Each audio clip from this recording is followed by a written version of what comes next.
It's WICR.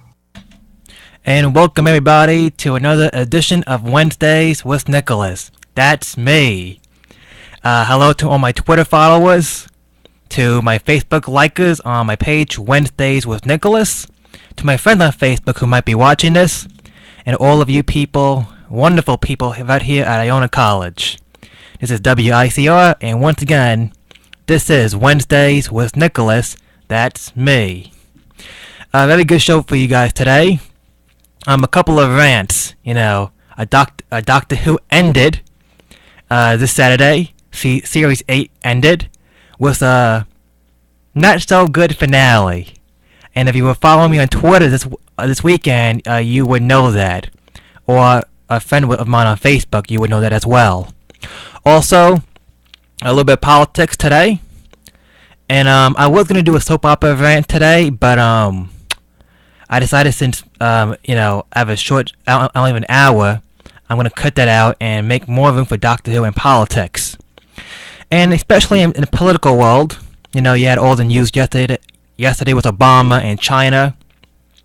I listened to a bunch of those articles on my Twitter feed, on my Twitter account. I don't know what it's really called, but it's at Brovian93 at Brovian93. And I was asked a couple of times already, what does Brovian93 mean? Well, I'm going to tell you what Brovian93 means right now. Are you ready? Okay, this is it. Brovian93 stands for... Well, before I get to that, I would like to mention that I wouldn't make this a competition, but I had no money. And I doubt I'm allowed to do that, so no competition, no guesses, because what's the fun of guessing if you don't win anything? So no competition for the name, even though I did think about the idea. But enough beating around the bush, pow pow. It is time to unveil what Brovian 93 stands for. Brovian 93 stands for, well, it stands for a lot of things really. Bro. B-R-O stands for Brony. I am a Brony. I'm a fan of My Little Pony, Friendship is Magic. And next semester when My Little Pony starts up again, the Doctor Who segments will be replaced with My Little Pony segments of me reviewing the latest episode of My Little Pony, Friendship is Magic.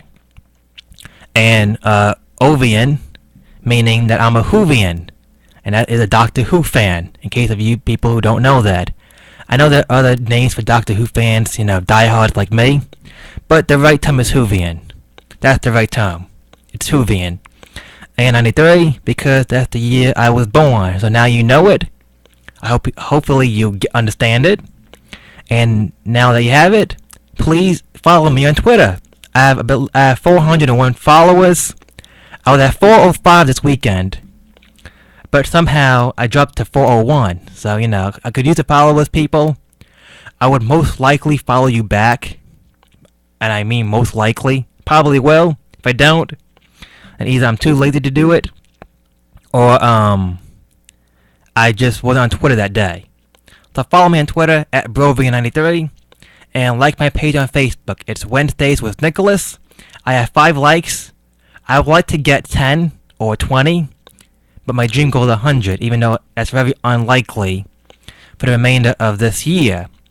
But enough of that stretching at the time, or as they call in the entertainment business, enough with that filler.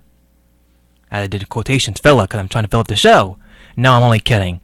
I just thought I'd put that out there so I could have some more followers and more likes on my Facebook page. Also, up to politics now. I was thinking to pass over the weekend and over Veterans Day as well, which was of course yesterday. I was thinking that in this country, a lot of people, especially the job creators, like the big business folks, we now live in a globalized world. And I was thinking about that over this weekend, because living in this globalized world of ours, in which we have open borders, which we have jobs, being outsourced to other countries for cheap profit, free trade, all these, things with the UN and stuff. And I was thinking, my God, we are losing our way, meaning we are forgetting to put America as number one in our hearts and in our duties to this country. And I don't mean, America rocks, all that nationalist, stuff. Now, of course, you have to have some nationalism. A little bit of it is good. Excessive amount, we've seen what happens. But we're forgetting about who we are. We're forgetting our culture as Americans. We're forgetting our language. We're forgetting that we have borders. And, with all this immigration fiasco, all this unemployment, the workforce is dropping, is shrinking, And, we live in a pretty bad time in America. And one of the reasons why, the unemployment is down, technically, even though the workforce is shrinking beyond belief, and median income is still on a decline, is because a lot of people, especially people like Bill Gates, and who owns Apple now? Who's the CEO? Tim Cook, I think it is? I don't even know, are putting profit ahead of country. Meaning that these people rather become richer and richer and richer rather than building factories in the United States. And that's a problem. All these people who be working in factories, or whatever, or in the industrial America, don't have jobs anymore because these people are putting profit ahead of country. Now, the causes could be regulations, could be taxes, could be, just greedy rich people outclosing jobs to get a bigger profit. I don't care what the reason is. I just want jobs back in America. And I'm tired of all of us, saying, oh my God, all these super rich people, like Bill Gates, are super nice because they donate to charity. They donate all this money to charity and to good causes. And that's good. But I have a problem that, if they're as generous with their money as they perceive or people see them as doing, why don't they put that money into Detroit or into Cleveland?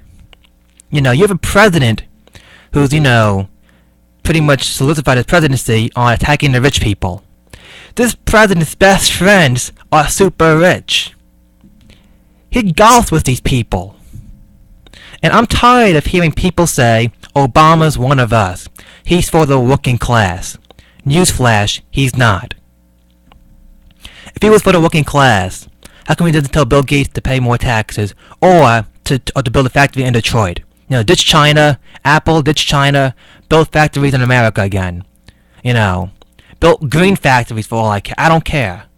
But this is the problem. People are putting profit above country. And you have these wimpy politicians who are doing nothing about it. I'm tired of hearing de Blasio, Obama, and the far left go, oh, wah. Well, you know what? Your guys in the White House, your guy, got large relations with these people. These people own the major broadcasting networks, CNN, NBC, and you know what? They're doing squat about it. I'm tired of people telling me that, this is the way it is. This is the way those going to be. In this globalized world of ours, people will outsource blue-collar jobs. And leaving these hard-working Americans, who pretty much did the right thing throughout their lives, out to die, or out to dry. That's wrong. Now, I'm called a blue-collar conservative for a reason, because the industrial sector of this country built this country to where it is today. We wouldn't be the superpower of the world if it wasn't for industry. Industry is my issue. I like industry. I like factories. Now, of course, these people are paid good money. Well, not great money. They're not getting paid $20 an hour, but they're getting paid a little bit more than the minimum wage. I assume so. And to have these factories, to have these people proclaim and be seen as super nice people, and to see the left and the Democratic Party continue to bash them. And they make good points, by the way, they do. But they do nothing. They're all talk. Don't you get it? Obama's all talk. Obama's best friends are some of these people. Hillary Clinton's best friends are some of these people. John Boehner's best friends are some of these people. These people don't care about America. They don't care about you. All they care about is getting a quick buck. That's why they build, have these factories in different countries to pay Chinese, Indian, third world nations, or nations that don't have workers' rights, crappy wages, and it's got to stop. That's the problem in this country. Now, you could say, I could bash Obama all day about this. Well, under Bush, nothing happened. Under Clinton, nothing happened. Under Bush the first, nothing happened. On immigration, of course, a lot of immigrants are taking American jobs. And the argument is, people don't want those jobs. And they're right. A lot of the jobs illegal immigrants are working in America are jobs people don't want. And that's a problem. Because my generation, especially, has been spoiled. We really have been spoiled. We really have. I'm guilty of this too. I'm guilty of this action as well. We don't want to get down and dirty and pick fruit from trees. We don't want to work, most of us don't want to work at McDonald's. We don't want to get down and dirty, help pay for education, help, earn a buck or two, and leave home by 22 or 25. This is a problem. This is our problem that we face. We are spoiled. We are a spoiled generation, and we are a spoiled country. And you know what? Good for the illegals taking those jobs, because you know what? Somebody had to do it. And also, these illegal immigrants are being treated as slaves. They really are. They're getting paid crappy wages. They have crappy living conditions. These illegal immigrants in America is modern day slavery, and it's wrong. Now, I don't think, I'm not for giving illegals amnesty. I'm not. I want to secure the border first. But it is to be said that this is wrong. These illegal immigrants, for the most part, are good, hard-working people. At the same time, a good portion of them are also thugs, are also drug cartels, are also criminals. And to say that, we should give all of them amnesty, all of them, not know who they are, if they're healthy or not, but they, what, this is America, we're a nation of immigrants, let's give them amnesty. No. That's not the right thing to do. Back when America took immigrants, during the early 1900s, people who had diseases were turned away. Today, you're an illegal immigrant from the south of the border, come on in. Are you serious? And these are the two major issues that I really hold dear to my heart. The industry in America, the industrial sector of America that's falling apart, and also illegal immigrants are being treated poorly, like garbage in some of these jobs, and a lot of these jobs. But at the same time, people like me and you, are spoiled. We really are. Sure we have a job. Sure we have jobs.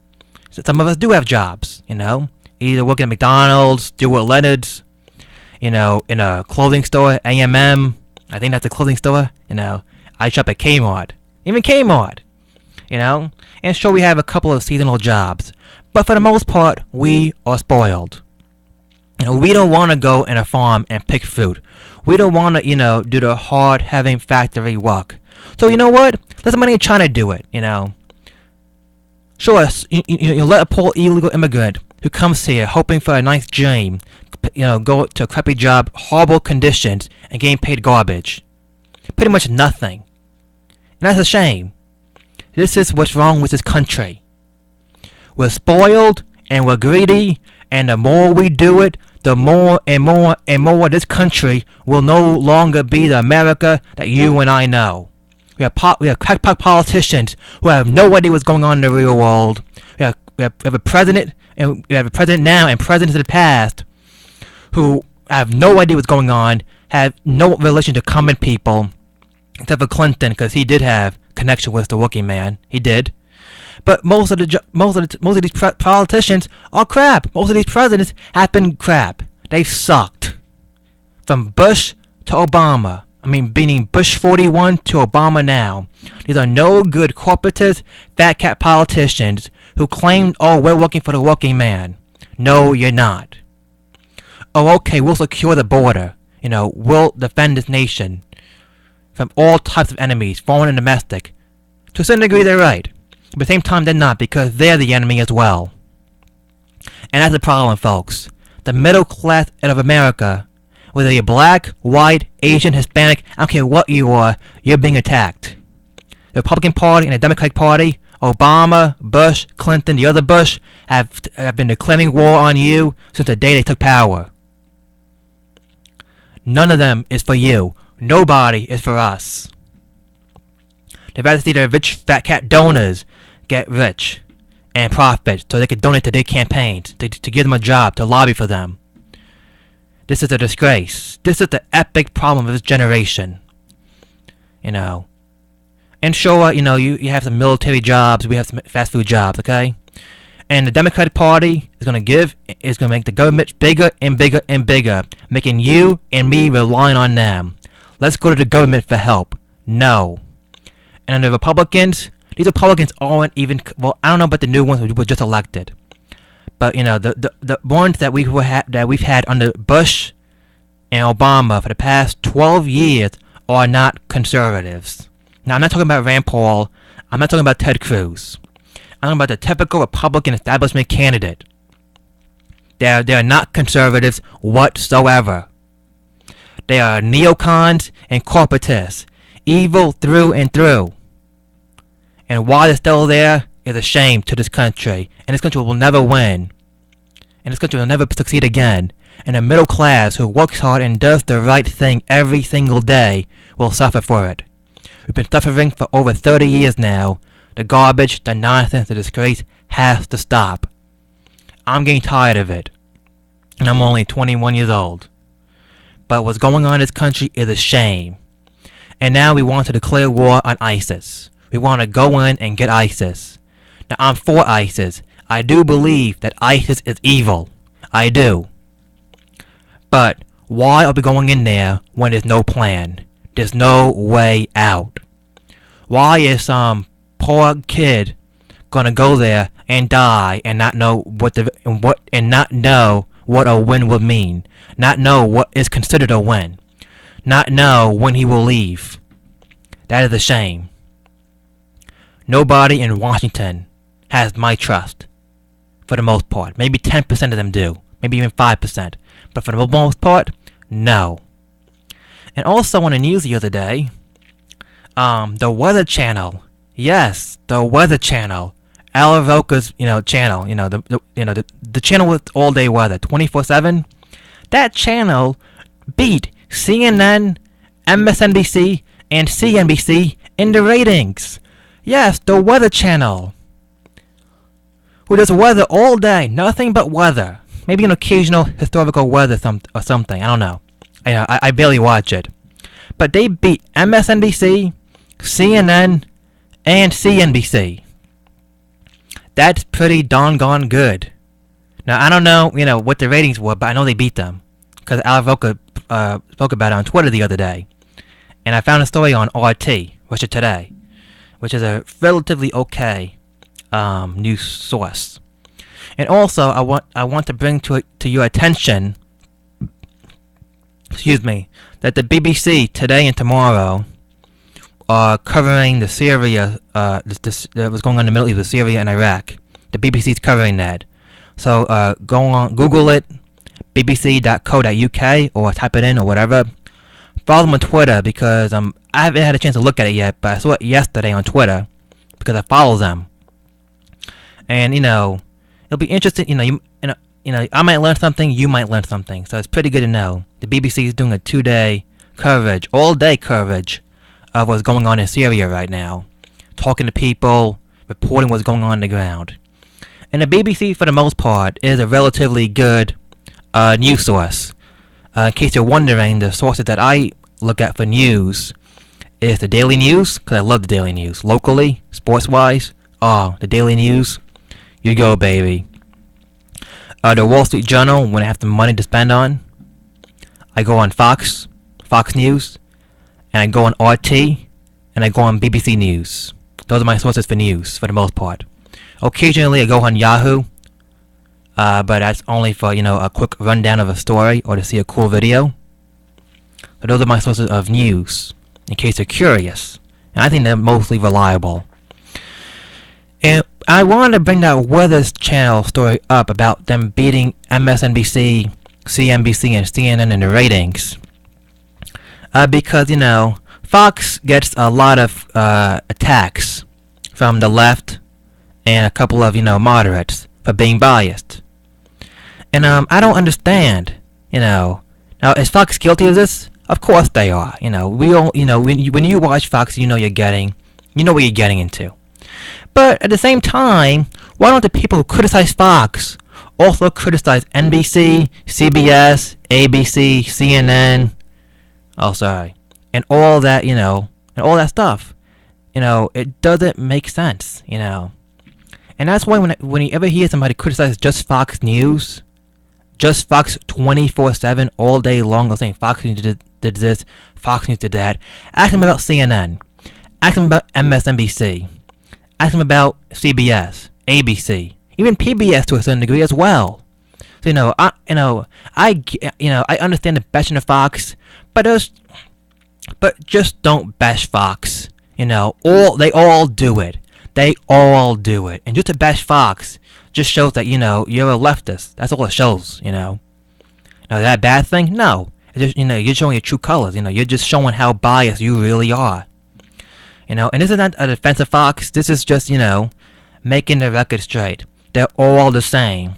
You know what? Just Fox does it better. Fox gets the ratings. Fox gets the coverage. And you know what? Fox is #1 for a reason. Because they are good at what they do. And the people who criticize them are just jealous that their networks can't do the same. Because nobody agrees what they stand for. And that's what I believe. Surely I do, yes. You heard it here first. But on this show, I don't really do that. I just want to get it out in the open. So in case anybody of you were curious, you know where I'm coming from. And again, you know where I stand politically. And you know where this show stands politically as well. And, if you want to bring the left and the right together and unite on something, not in D.C., or any, state legislator or whatever, just do one thing. If you're a liberal, stop thinking that an attack on Obama is a defense of Bush. And if you're on the right, it's vice versa.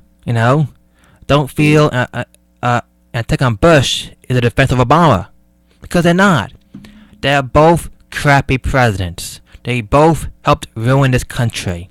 They're both equally bad. Now one poop might smell better than the other, but at the end of the day, they're both still poop.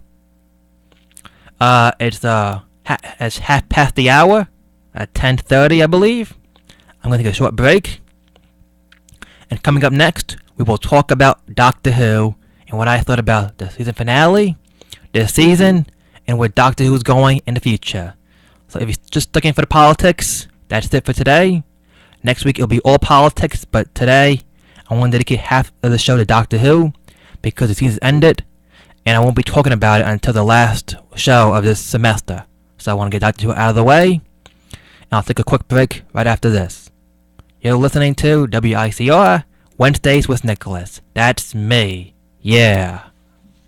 9 p.m. near the finish line, 2 bombs went off, killing 3 and injuring over 200 more. Major breaking news. Right now, 2 people dead after 2 explosions at the finish line of the famed Boston Marathon. In what was an attempt to break the spirit and fire of a great American city, instead inspired a country to stand behind a community and proclaim that we are and forever will be